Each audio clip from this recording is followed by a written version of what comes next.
It's no secret that the Indian auto sector is currently facing some serious bumps, with the car sales contracting for the 9th consecutive time last month. The only consoling fact was that the utility vehicle segment was still going strong in this otherwise beleaguered market, growing steadily, garnering about 17% share of the overall market from about 10% 5 years ago. However, the good news has been short-lived, with the SUV segment too having to come face-to-face with the stark realities that a weakening economy has brought. Believe it or not, SUV sales have shrunk sizably last month for the first time in 4 years. What's gone wrong? Whose gain is it going to be? And is there any hope for its recovery? Nikhil Sivadas with the story.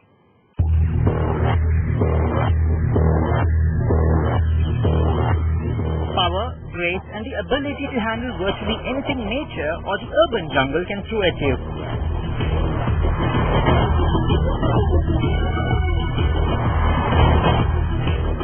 It's these qualities that have made SUVs a big hit, especially among urban Indians who want vehicles that can handle city roads and also be used on off-road terrains during those long weekends.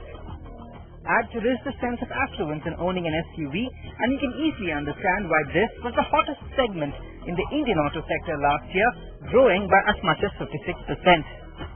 The SUV segment was looked at as the poster boy of the Indian auto sector, and players rushed in with a slew of launches to meet growing demand. But that dream run was not to last. Last month, sales of SUVs fell by 17.5% to 37,000 units, as opposed to 44,000 units in the same period last year. What's more worrying is that the decline in this segment is now higher than that of passenger car sales volumes, which fell by only 8.3%. Last year, the utility vehicle was growing at a growth rate of about 50%. Now, this kind of a high growth rate definitely was not sustainable. And we within SIAM were also expecting that the growth rate will moderate a little bit. Maybe come down to a level of about 15% or so on a sustainable basis. But what has happened is that the growth has actually moved into negative territory. If you look at the sales data for the month of July, or even if you look at the entire April to July data, in the month of July, the sales of utility vehicles has dropped by 17% vis-a-vis the previous year. The reasons for the decline are threefold. First, there's the fact that the weakening Indian economy has consumers wary of making big investments, especially in buying cars. This negative sentiment has been further worsened by the fact that the government went ahead and increased excise duty on SUVs from 27% to 30%. By increasing the duty from 27% to 30%, we are only partially recovering the diesel from the rich people who use SUVs. An increase that adds up to 15% to the value of a SUV. That's not all. Making matters worse, diesel was deregulated. Here, the fact that diesel was cheaper than petrol was a key consideration in consumers going for SUVs, the majority of which ran on diesel. However, since the deregulation, diesel prices have progressively gotten higher, and consumers have increasingly started looking at petrol-driven vehicles. For instance, it's estimated that only 42% of automotive consumers bought diesel cars in the first quarter of this fiscal year, compared to around 54% for the corresponding period last year. If you recall, in the last couple of years, we had a big gap. It was almost 25 rupees a litre between diesel and petrol, and that was causing a huge, bias in consumer demand for diesel-powered vehicles. And SUVs being largely diesel-powered, I think also benefited from that bias in the diesel price compared to the petrol price. Consumers of this segment have caught up with the rest of the industry. There was a lot of activity in the market, and that created a lot of interest and buzz in the market. But right now, like the rest of the market, rest of the consumers in the market, people are playing a wait-and-watch game. Poor consumer sentiment aside, experts claim that the decline in SUV sales was long overdue and called the current slump a much-needed correction of the SUV market.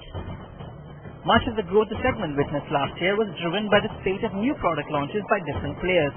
The resulting excitement saw consumers buy SUVs in droves. However, This year, with most companies putting new product launches on the back burner, SUV sales were left with no option but to contract. In a country like ours, so much of growth in where overall economy is not doing well, auto industry was in a negative or no growth. One segment was doing so well. I think we should ask the question why. And I would say it was an aberration. The reason being, A, the base was small. B, new models had come.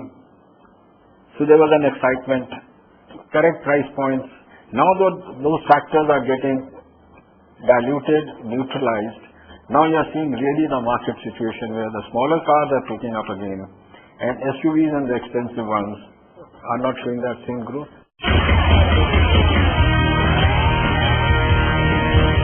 While consumers may be shying away from SUVs at the moment, it's clear that their allure remains.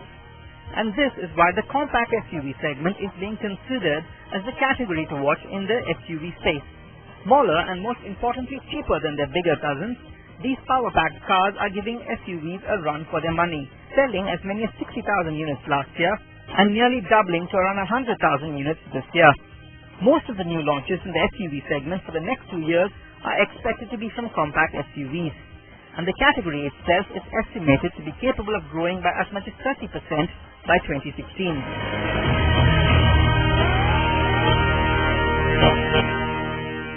Globally, as well as in India, it is one of the fastest growing segments that exist in any market.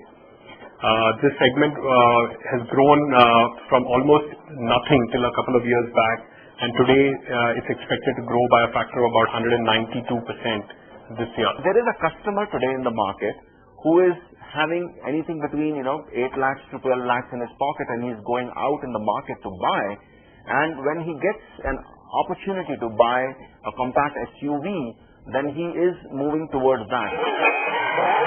While compact SUVs are being touted as the category that will rescue the SUV segment, most new launches in this category too are still a year or two away, which means that the auto sector will have to wait a while for this segment to make any discernible difference to their fortunes.